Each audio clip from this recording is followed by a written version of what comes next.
Hi hello welcome to my சேனலில் இந்த வெங்காயத்தை வச்சு சுவையான டீக்கடை போண்டா செய்யலாம். ஆனியன் போண்டா ஓகேங்களா. இந்த மாதிரி வெங்காயத்தை நறுக்கிட்டு மெலிசாக நறுக்கிட்டு உதுத்துட்டு ஒரு பாத்திரத்தில் போட்டுக்கோங்க. கொத்தமல்லி, கருவேப்பிலை போட்டு நல்லா பெசரி விட்டுருங்க.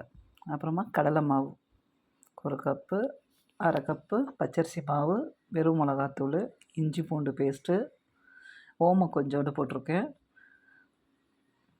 உப்பு தேவையான அளவு போட்டுட்டு நல்லா அப்படியே பெசரி விடுங்க. லைட்டாக தண்ணி தெளிக்கலாம், இல்லைன்னா ஊற்றி அப்படியே லைட்டாக பெசரிணும். ரொம்ப தண்ணி ஊற்றிடக்கூடாது, பஜ்ஜி மாவு மாதிரி. கொஞ்சம் கொஞ்சமாக அப்படியே பாருங்கள், இந்த மாதிரி தான் பெசையணும். கொஞ்சோண்டு கலருக்கு கேசரி பவுட்ரு போட்டுக்கிட்டேன். நல்லா பிசைஞ்சு விட்டுக்கோங்க. இது இந்த மழை டைமில் ஈவினிங் ஸ்நாக்ஸ் குழந்தைங்களுக்கு அந்த மாதிரி செஞ்சு கொடுக்கலாம்.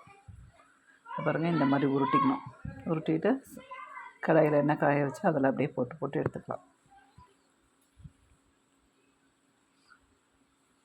இந்த மாதிரி செஞ்சு கொடுங்க. வீட்டில் இருக்கவங்க எல்லோரும் நல்லா சாப்பிடுவாங்க, நல்லா பாராட்டுவாங்க.